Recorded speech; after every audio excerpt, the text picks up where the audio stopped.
Good morning, everyone, and welcome to The Early Edge. It's a great Wednesday. We've got a great recap screen, and we got a great cast. Thank you for being in here. Gus Dawson, Jason Pogwist, Kylie Reynolds, Joshua is in here, and of course, Larry Hartstein, the maestro, is in here. Let's take a look at the recap screen before we bring in the stars of the show. Nice little bounce back. We've been a little uneven the last couple of days with like 2-3 records, things like that. We'll take 3-1. Sniper nails his, Buckets hits his very easily. Claudia comes in here and nails hers as well. We lose the SportsLine pick, but we'll take 3-1 pretty much every time. But ladies and gentlemen, we got to bring in the stars of the show because we got a lot to cover, including WNBA, NFL, UFC, MLB, home run props, and a little bit of soccer. We thought we would have Buckets on the show today, gentlemen, but he's at the dentist. He's caught up at the dentist. I don't know what kind of work he's getting done, but he does have a soccer pick for you. Calvin, I'm going to start with you. We don't see you all the time.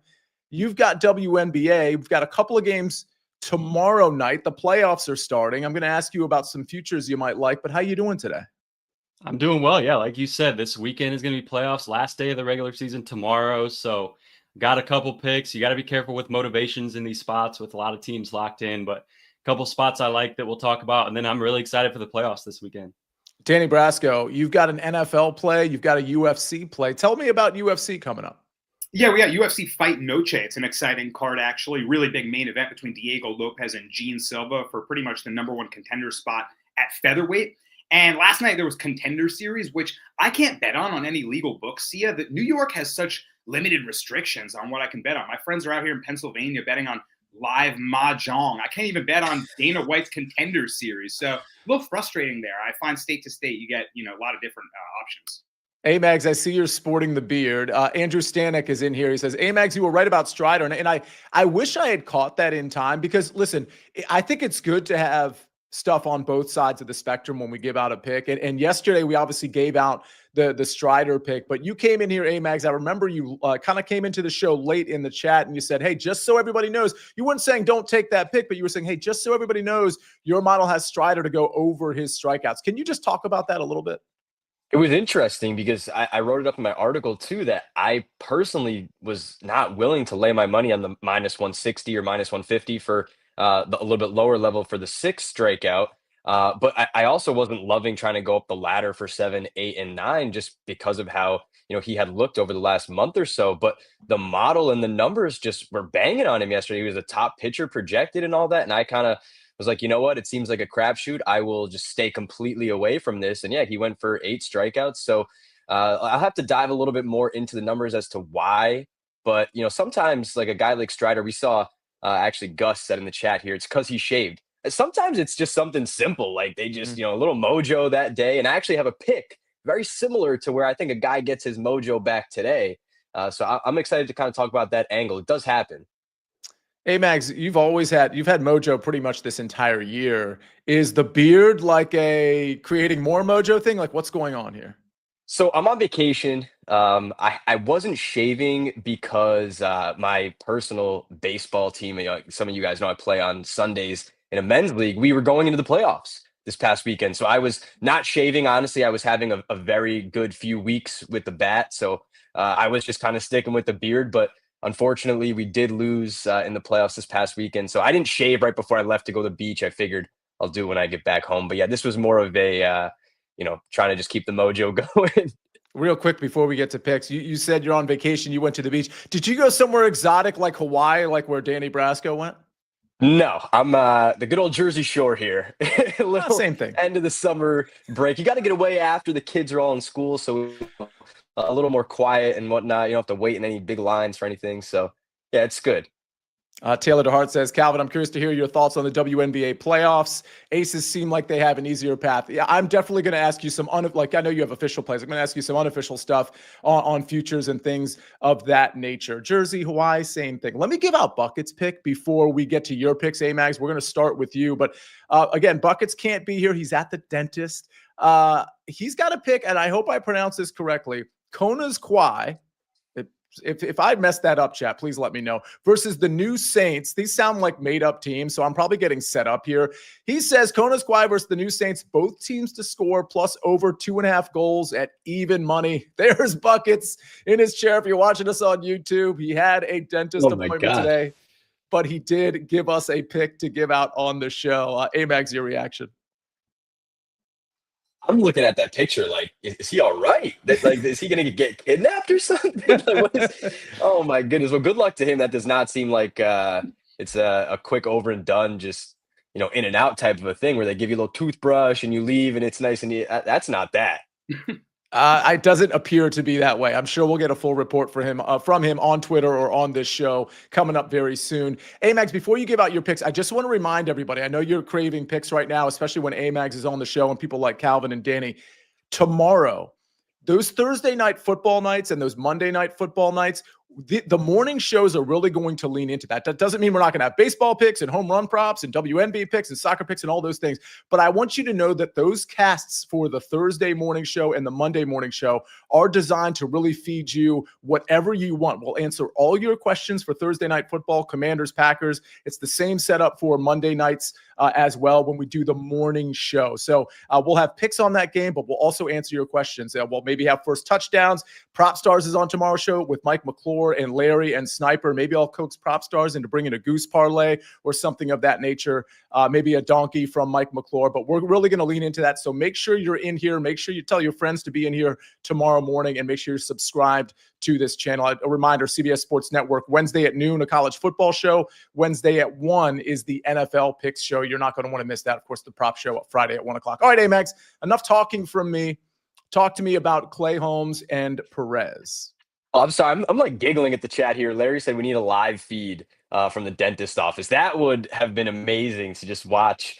Instead of this show, just put buckets on a live feed at the dentist. And we can talk over the feed. Yes. That would have been great. But yes, we've got a couple baseball picks here. I actually posted both of them on the SportsLine site already, so you can go out there and grab them. First one here, I'm not going to really overthink too much. Like if Clay Holmes beats me, he beats me here, but we're getting 15.5 outs at a pretty reasonable price here. And actually, when you look around the market, there's some other reasonable prices out there too. So it's not like this number's running away from us, but I do like it here under the -150 for Clay Holmes to not pitch into the sixth inning. Just at this point in the year, he has a ton of innings racked up. This team has playoff aspirations. They will certainly need him in the playoffs, whether he is a starter or a long reliever out of the bullpen, what may be. But still, 15.5 at the line here. I just think when you get that on Clay Holmes right now, you kind of got to take the over and not overthink it. It's also a Phillies lineup that, albeit doesn't have Trey Turner, Alec Bohm, potentially Nick Castellanos, but it's still a lineup that can do some damage. You still both have Harper and Schwarber in there. There's some bigger bats in here that can definitely cause some issues. And Clay Holmes, just of late, he hasn't been a guy that they've been pushing into the sixth inning. When you look at the Mets brass, they really want to try to limit him to keep him healthy for the playoffs. And look at the bullpen usage. I mean, their closer hasn't been used since last Friday. Their second best pitcher hasn't been used since Saturday. They have a very rested bullpen. They are on a losing streak here. 5 of their last 6, 4 in a row now. They've got to get a win. They're only 2 games up for the last wild card spot. The Giants are coming for them. And so are the Reds, honestly. Terry Francona's Reds. So I think they do not let Holmes get into any trouble here. They bring the bullpen in early. And at 15.5 here, he's still going to have to pitch into the sixth inning, something that they haven't done very often for him. So I like fading Clay Holmes here. And then secondly, look, I mentioned a change of the mojo. A guy that could really use a change in the mojo here is Yuri Perez. I mean, this young flamethrower, we saw him come up and have some outstanding starts. Even this season, earlier in the year, he's had some really solid, strong strikeout performances. But man, the last 2 outings have just been downright terrible. And you guys know, I don't love to pick on a pitcher who's going back-to-back against the same lineup. But I'm going to take Perez for a 6 strikeout here at plus odds. I'm going to ladder it up, actually. I think he can have a pretty nice bounce-back effort off of that last start. Look, last start, only 2 strikeouts. It was, less than 5 innings. It was 7 runs. It was a bunch of hits. But he became too predictable because he got behind in the count and had to throw the fastball a ton. He completely abandoned his secondary pitches, his breaking stuff, which is really where he's going to get those whiffs. And by doing that, he became very predictable. These hitters on the Nats were able to just kind of sit on that fastball and look for it. You know what? I think in this start, back at home here, a little home cooking, you guys know I love that. I think that he can just get back on the right track. You're also going to have a Nats lineup that a little couple of injuries here and there of late, so it might look a little bit different. And you're also, I think you're getting a guy here in Yuri Perez who has a lot of potential. I mean, even the underlying metrics of late, even though he's been bad, you're going to get 6 lefties in this lineup. The underlying metrics against lefties for strikeouts are still fine. It's a 16% swinging strike rate. It's still a near 30% strikeout rate. I think that it's more just the issues of becoming too predictable last time were really why he didn't rack up those strikeouts. So at plus odds here for a guy in Yuri Perez, that really just has to be slightly better than 1 strikeout per inning if he goes 5. I do like the 6 strikeout here. And last piece of it, we get Mike Estabrook, however you want to say his name, who is one of the most pitcher-friendly umpires. So if he's failing to locate or command the pitches as well as he can, he still has, I think, a bit more margin for error here today than he did in the last start. So give me Perez. I'm going 6, 7, 8. And actually, I think there's some really solid strikeout options on the board here today. Paul Skeens, Logan Gilbert, Blake Snell, Yuri Perez. I mean, there are just names all across the board where you could attack some overs on the strikeouts. I think I'm going to do that. But a little fun play. I took Perez at 7 strikeouts, Skeens at 10, Gilbert at 10, Snell at 10, round robin it at a bunch of higher odds. See if we can get 2 out of those 4. That'd be a great little payday. But hey, you get 3 or 4, that'd be incredible. Okay, what was incredible is that dissertation on your 2 plays, which you could have taken pieces of that and just applied it to so many other bets if people are interested in other bets in terms of game lines and totals and things of that nature. Amags, there's a reason people think you're the best.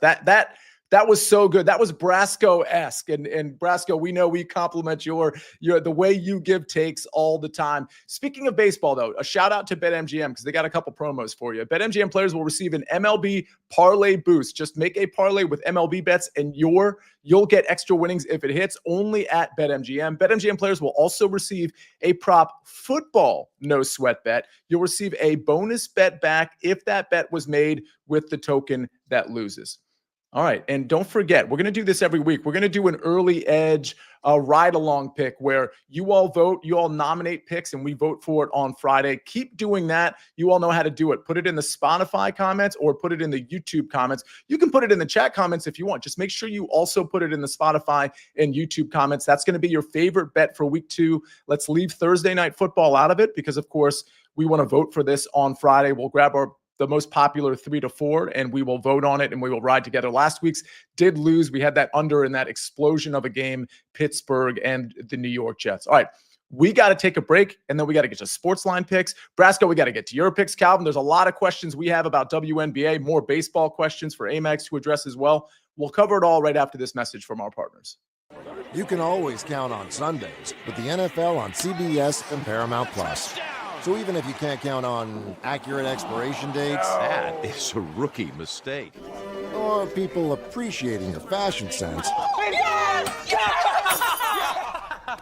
Jim, the crowd is not on board here. you can always count on Sundays with the NFL on CBS, streaming on Paramount Plus. Glad we wear our good jerseys. Yeah. We're back on the early edge, brought to you by BetMGM, the sportsbook born in Vegas. And there's a reason I always compliment it. I mean, this chat is on fire. Jay Metz says, why don't you compliment Buckets takes? Huh, Sia? You got beef with Buckets. Of course, that dates back to yesterday and our little Twitter spat, or maybe big Twitter spat that's been going back and forth. But Jay Metz, pretty good observation there. You're right. I don't compliment Buckets that much. Liddy says, if you hate the Yankees or the Dodgers, hit the like button. We should have like 300 likes in about 5 seconds. Really good advice from Liddy there. SportsLine picks. Let's keep the baseball theme going. Texas Rangers money line. This is from Bruce Marshall, plus 115, and A's plus 1.5 at minus 134. That's from Matt Severance. Mags, you don't have to support these plays. Any of these you're thinking like you'd lean that way? I actually think that's a pretty good price on the Rangers, so I don't mind backing Bruce there. I know Matt takes a lot of like the plus 1.5s. I don't generally bet too many of them, so he probably knows better than me on that one. But I do think that Rangers price is actually pretty solid here today, so I wouldn't mind backing Bruce there. Okay, let's move along. We still got to get to you, Calvin, and we got to get to you, Brasco. Brasco, you've got UFC and you've got a little bit of NFL. Talk to us. Yeah, let me kick it off with NFL first because I like this pick a good deal. It's the first one that I made for week 2, and it's a team that you're fading as well, Sia. So let's do it right away once more because after their week 1 performance, I think there's no way that the Saints score 20 points on the San Francisco 49ers. So I'm taking their team total under 19.5. The 49ers have their defensive coordinator, Robert Saleh, back at the helm, and that is a good thing for them because they're going to need to lean on this defense for a while. Their offense is a laundry list of an injury report. Now Brock Purdy's questionable. George Kittle's on IR. They're still waiting for Brandon Ayuk to come back. I mean, even their third-string wide receivers like Jacob Cowing aren't available. So it's slim pickings for the offense. That defense has to do work. And they're playing a Saints team that I think actually played fairly decently against the Cardinals defense we're probably not going to write home about, yet they only put up 13 points. Buda Baker was such a problem for Spencer Rattler and company, and they gained over 300 offensive yards in total, but they went 5 of 14 on third down. They went 1 for 4 in the red zone. I mean, the Niners just made the Seahawks go 3 for 10 on third down. They held them to 13 points. I think you look at this unit, Diamador Lenore, super underrated cornerback. I think he's poised to be a top 20 corner this year. And I think they just shut the Saints down, really. Overall, I think that this likely, I might actually end up doing a reverse ladder. And I'm going to go maybe down to under 9 or 10.5 points. I think they may not score double digits on the Niners. So leaning on the defense here until the offense can get healthy. They're going to have to win some games for them. And I think also the Saints, who have what I wanted to say before, is 2 offensive linemen questionable too. If one of them doesn't go, oh man, they're going to wreak havoc on that line. So Saints under team total all day. And then let's move on to the UFC. I also see in the chat some people talking about the Canelo versus Crawford fight. I will address that a little later on. Huge fight, maybe the biggest fight in boxing in the last, 5 years, 10 years. So I will talk about that fight. But there's an underdog that I want to take a shot on UFC no chain, maybe flying under the radar. I'm going to take a chance on Quang Bang Lee at plus 115. I saw him at minus 105 on some other books, so perhaps we're getting some value here.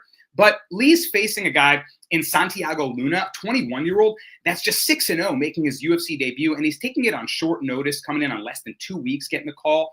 And he's also fighting down a weight class. He's normally a featherweight. He's fighting at Quang Lee's weight class at bantamweight. So short notice, quick weight cut, just 6-0, facing a guy that has a pretty significant experience advantage. You know, Lee's not necessarily a superstar in the UFC, but he's 9-2 in his pro career. He's got 11 amateur fights, just a lot more pro experience than his opponent. And he showed major improvements in his last fights. You know, his debut took on ranked opponent Chris Gutierrez. That's a tough matchup.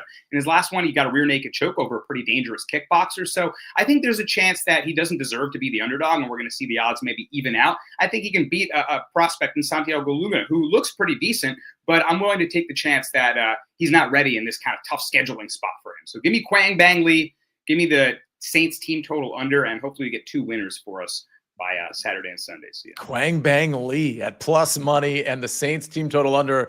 Yeah, all things Saints under. I actually had a prop. It was Rashid Shaheed over 38.5 receiving yards. I told people, hey, you can ladder that.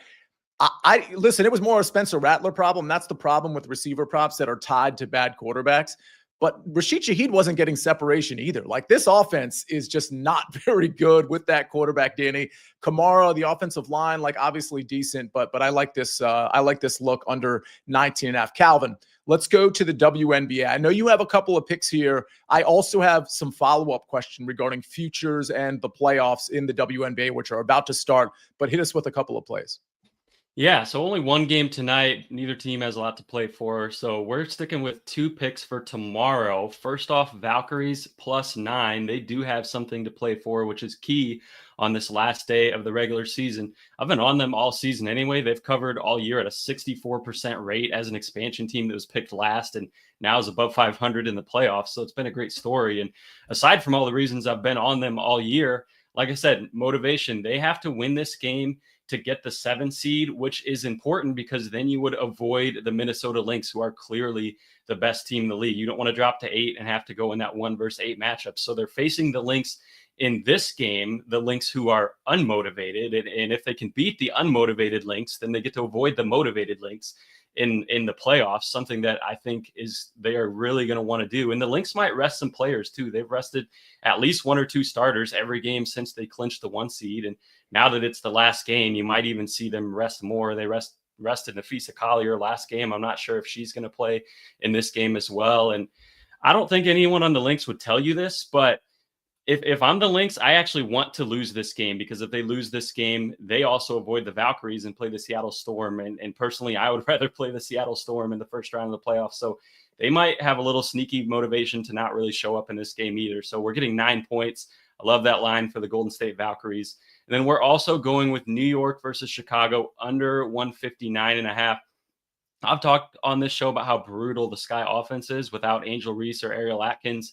Anytime you're missing your top 2 scorers. And we went on a little run there. I know Brasco was on those with me on the Sky team total unders. And then both of those players came back, but now they've both missed the last 2 games. And I don't think there's any reason for the Sky to push them and bring them back in the last game of the season with nothing to play for. So I think they're both going to be out. And I would take Sky team total under again, but it's not out yet. And I don't think the Liberty offense is going to give us enough to really push the full game total over when the Sky are probably going to be so thin on offense. So I'm just taking the full game under at 159.5 too. On the Liberty side, they're locked into the 5 seed, nothing to play for either. So I do think that they play their starters, unlike the Lynx, because last night was the first time all season that their top 5 players had been healthy in the same game. They've dealt with so many injuries and now they're finally healthy. So I do think they want to give them a little bit of run together just to kind of develop that chemistry and integrate them and for things to gel going into playoffs. But I don't think they're going to be pushing all their offensive weapons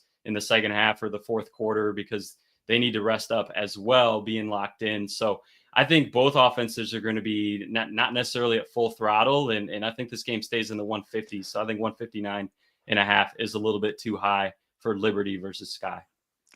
A couple of follow-up here. Do we have, if the Valkyries is +8, would you play it there, or are you fishing for the +9 only? I would play +8 as well, yeah. And there was a comment, there's a couple of comments actually, but one was an actual question about Valkyries money line. We're not going that far, right? I don't hate it, because again, they need to win this game if they want to avoid the Lynx. And like I said, the Lynx, whether they say it or not, probably would prefer to lose this game, given that, what their playoff matchup is going to be if they win versus if they lose. So the Valkyries have shown up and won a lot of these games outright as underdogs. I would put a little sprinkle on it. And there might have been a comment. There's so much going on in the chat. I appreciate everybody in here. There might have been a comment that I missed from Liddy. And I think it was something about Calvin looking like Gilligan from Gilligan's Island. I might have missed, maybe I misconstrued that. Do you know who Gilligan is from Gilligan's Island, Calvin? I do. I did see that comment. He said Gilligan wants his shirt back. Oh, so it wasn't like you look like it. It was like your shirt. But you kind of, anyway, that's a decent comp. Go ahead, Brasco. I just got to congratulate Calvin on an amazing run of Sky team total unders. If you're in the WNBA channel in the Discord, I've been tailing a ton of those, and this one sounds ripe for the picking. Calvin, I'm loaded up on this. I love this. I love the under, and I just got to give you a ton of credit. I've cashed at least 5 of these with you, and I see no reason not to hammer down again. We've got some questions in the chat that I definitely want to get to, and I got a very short play to give out my MLB props as well. But Calvin, a quick follow-up. When it comes to the WNBA playoffs, first of all, from a future standpoint, like winning it all, do you like a team at value? And is there a first-round matchup where maybe you think the series price is wrong, you'd like to take a dog or a favorite at a good price?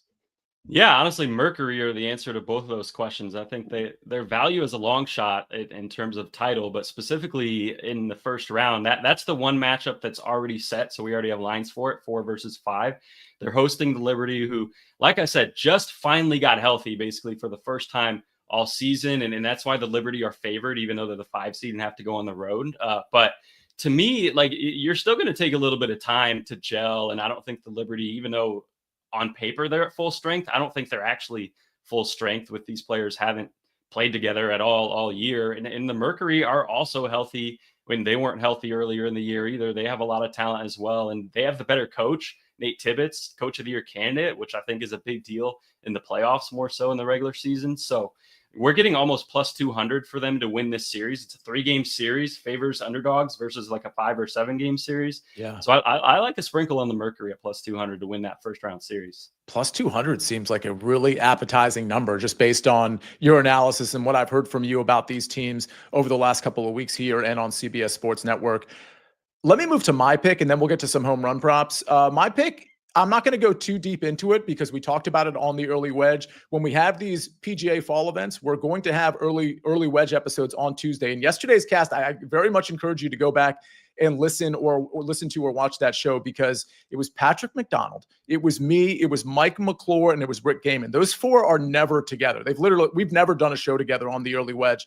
Obviously, we're all on the early wedge. We're just not on shows together. So go back, listen to all the picks, all the banter that we had on that show. One of the picks that both me and Mike McClure agreed on was Rico Hoey top 40 at plus 115. An incredible ball striker, a guy who's just laughably bad with the putter, but did make a putter change to a long putter. We talked about that on the show yesterday. And I do think if he could just be slightly better with the putter, this top 40 is absolutely a monster play. And what I love about it the most is that BetMGM still has this number up. Now, BetMGM, when you look at the top 40 market, it includes ties, which is a very good thing. Over on DraftKings and FanDuel, sometimes they'll offer you the including ties and sometimes they won't. For this tournament so far, I'm not seeing it in the top 40 market. At DraftKings, this is minus 115, top 40 Rico Hoey, without including ties.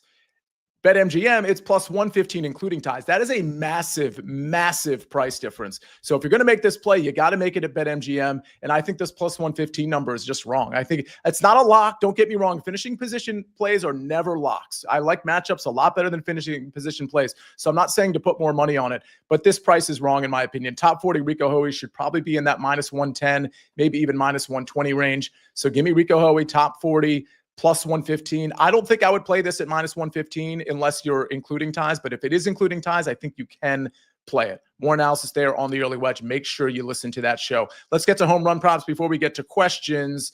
And we've got Willy Adames, Jose Ramirez, and Colson Montgomery. Plus 330 versus plus 500. Plus 340 versus plus 475. And plus 390 versus plus 450. Tremendous value here, Amags. Any of these jumping off the page to you?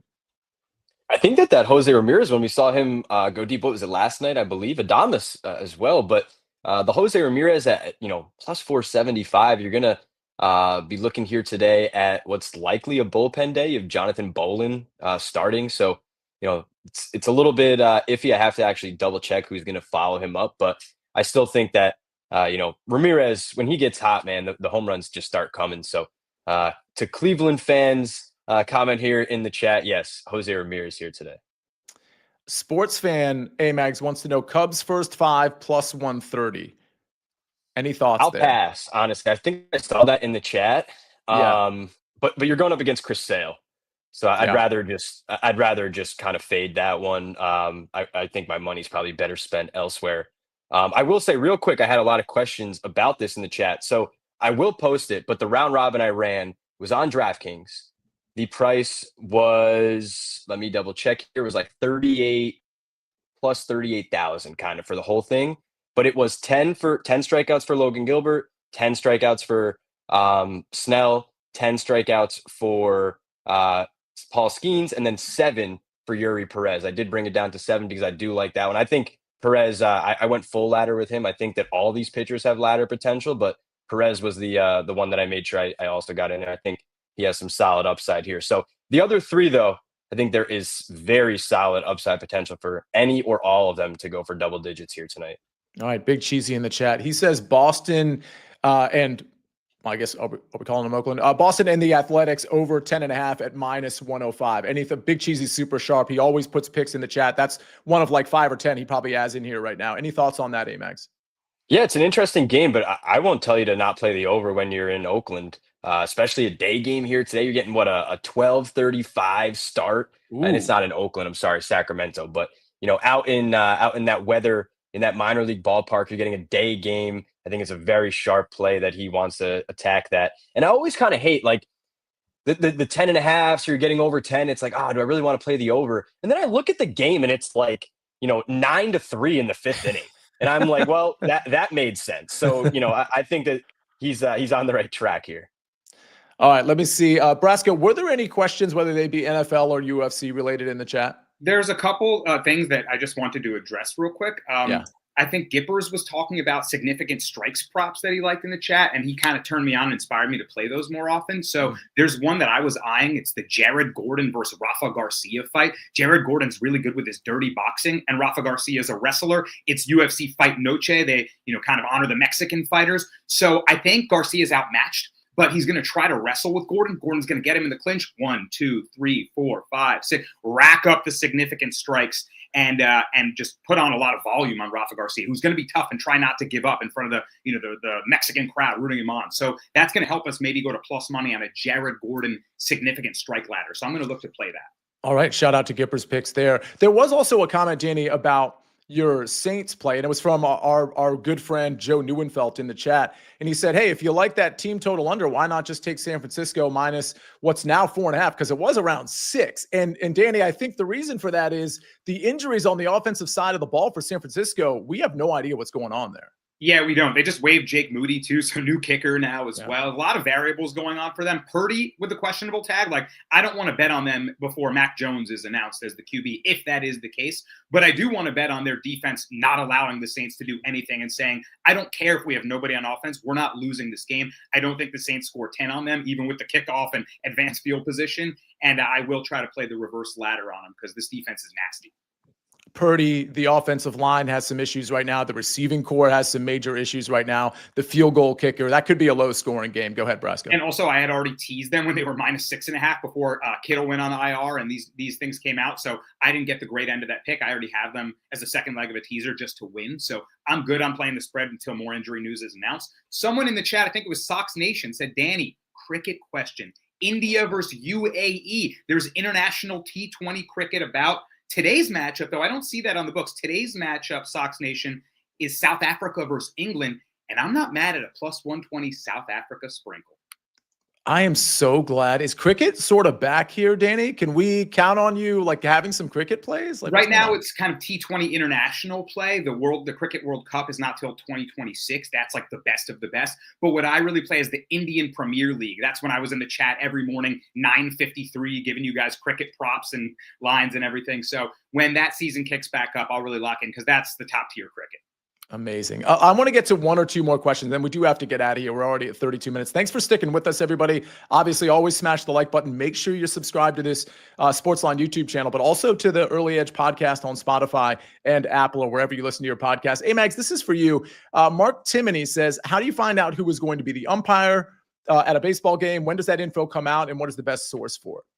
I love that we brought this one up because I actually kind of forgot we had it here to talk about, but I wanted to mention this. So I've said it on a few different programs before, but if you go to the MLB.com/scores tab, so, just MLB.com, click scores in the top tab there, any game that you want to find out who the umpire is, as long as it's the second, third, or fourth game of the series, you will have the information well ahead of time. Just go to the box score of any game. So let's say you want to know who the umpire is for that Miami game. You'd go to the box score for last night for the Miami versus the Nationals game.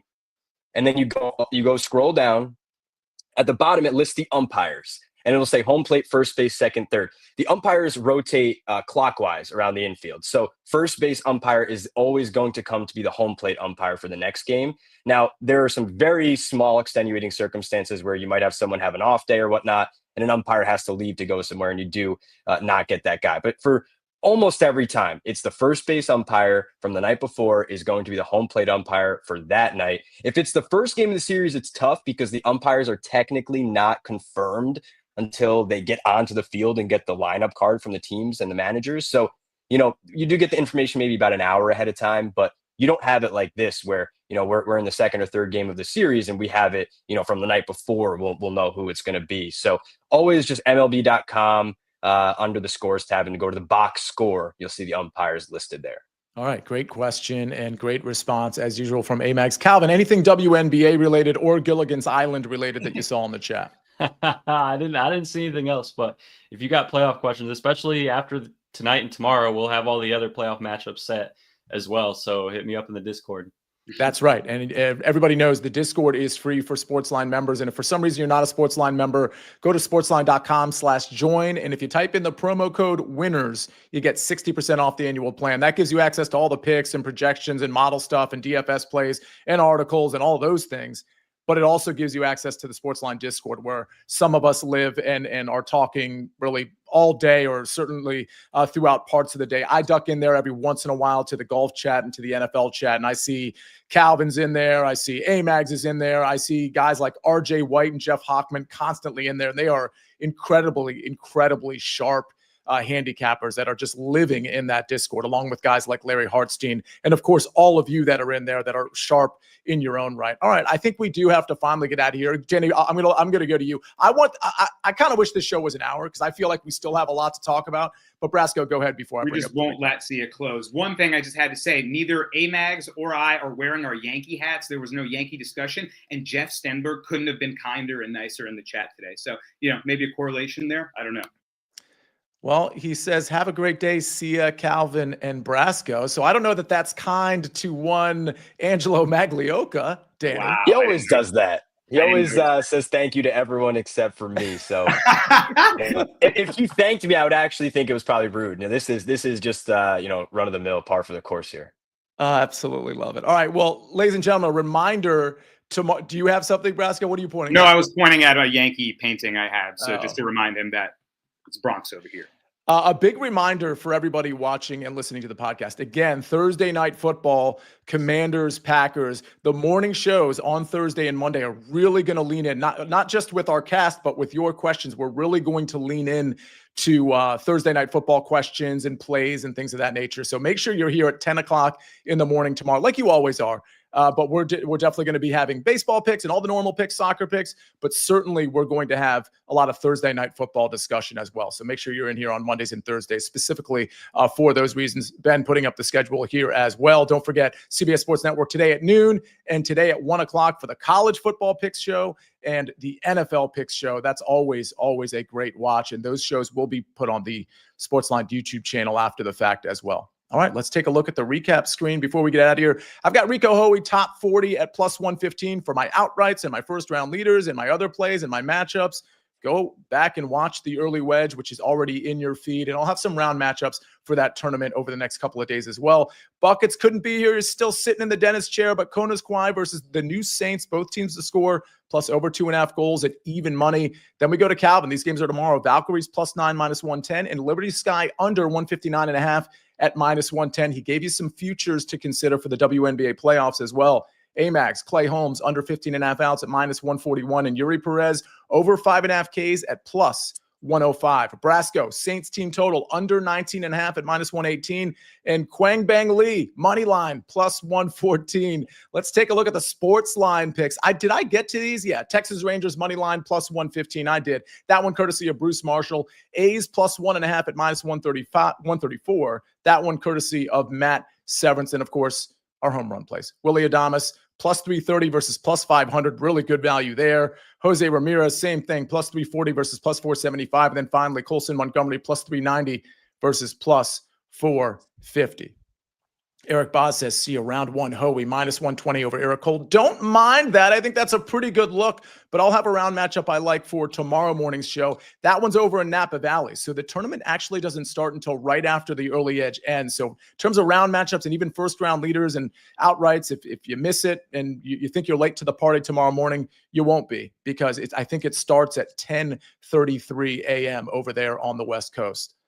All right, Amags, thank you so much. Calvin, thank you. Danny, thank you. Ben on the 1s and 2s and 3s and 4s. And of course, Buckets, thank you as well. I know you don't get thank yous enough from me, Buckets, but here you are. Thank you, sir. Hopefully you're having an okay time there at the dentist. Appreciate you giving us your pick as well. Ladies and gentlemen, have a great Wednesday. We'll see you tomorrow morning here for all the picks across all the sports, including Thursday night football. But for now, we rest our case.